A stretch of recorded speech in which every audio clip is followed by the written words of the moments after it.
السلام عليكم، ازيكم يا اخواتي؟ عاملين ايه؟ اتمنى تكونوا بخير وفي افضل حال.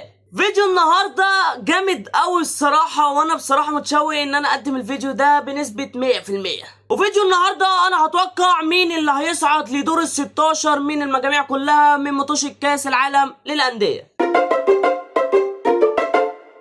واللي هتقام في امريكا. ويلا بينا نبدا بسم الله الرحمن الرحيم. قبل ما نبدا اي حاجه عايزك تعمل لايك واشترك في القناه وتفعل زر الجرس لان ده حمسني جدا جدا جدا. ويلا بينا نخش على الفيديو.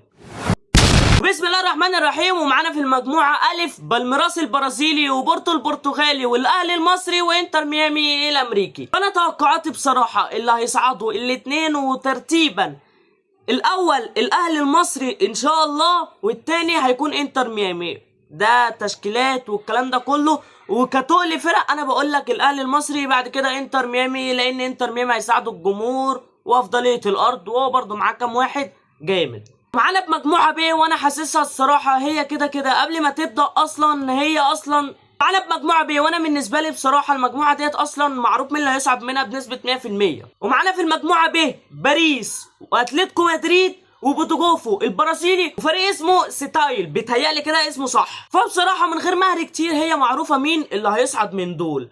الاول هيصعد باريس، الاول هيطلع على المجموعه باريس، بعد كده اتلتيكو مدريد، وممكن اصلا اتلتيكو مدريد ما يصعدش ويطلع بوتوجوفو، بس انا بقول لك الاول هيطلع على المجموعه هو باريس بعد تحقيقه لدوري ابطال اوروبا، والف مليون مبروك لباريس. ومعانا في المجموعه جيم بايرن ميونخ واوكلاند سيتي وبوكا جونيور وبنفيكا. والمجموعه ديت اللي هيصعد منها اول مجموعه هي بايرن ميونخ، والتاني هيكون بنفيكا. لا اما بنفيكا، يعني انا بنسبه يعني حاطط بنسبه 51% ان بنفيكا تقيله قوي قوي قوي، بس برضو الاحتمالات تقول ان بايرن ميونخ يطلع اول مجموعه وبنفيكا هيطلع الثاني. ومعانا في المجموعه د فلامينجو والترجي وتشيلسي ولوس انجلوس. بص بنسبه 55% تشيلسي هيطلع اول مجموعه، لان الاربع فرق بصراحه رخمين او ما فيهمش خط هجوم شديد، فاللي هيطلع اول مجموعته بنسبه 51% او 55% فهو هيكون تشيلسي بتاع الدوري الانجليزي. انا بالنسبه لي اللي هيطلع تاني مجموعته فلامينجو البرازيلي هيطلع تاني مجموعته تحت تشيلسي على طول، لان لوس انجلوس مش الفريق التقيل قوي، ولا الترجي الافريقي هيقدر يعمل حاجه مع الفرق ديت بصراحه. معانا في المجموعه هي اللي هي اصلا انا مش عارف حد فيها غير الانتر، فالمجموعه هي معانا فيها الانتر فريق اسمه مونتيرا، الفريق الثالث اورور بتاع اللي هو الياباني اللي لعب الاهلي قبل كده، والفريق الرابع ريفير بليت. فبصراحه انا مش عارف اي حد فيهم غير الانتر، فانا احب اقول لك ان الانتر هيساعد اول مجموعته،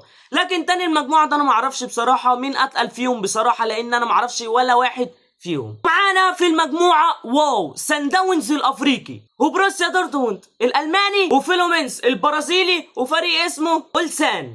هو اسمه اولسان بتاعي يا جماعه، يعني ما حد بقول لك ايه، اولسان مشي الدنيا وخلاص. الله يطلع اول مجموعته بروسيا دورتموند الالماني، والتاني فيرمنتس، لان سان داونز مش هيعمل حاجه ولا اولسان ده هيعمل اي حاجه بصراحه، فانا بقول لك الاول بروسيا دورتموند والتاني فيرمنتس البرازيلي. وتيجي في المجموعه زين مانشستر سيتي الانجليزي ونادي العين الاماراتي ونادي يوفنتوس الايطالي والوداد المغربي. طبعا يا جدعان قبل هري كتير اول مجموعته هيطلع مانشستر سيتي وتاني مجموعه يوفنتوس، لان مانشستر سيتي يا جماعه بتملك عمر مرموش المصري، وده ما بيعتمدش حد، غصب عن عين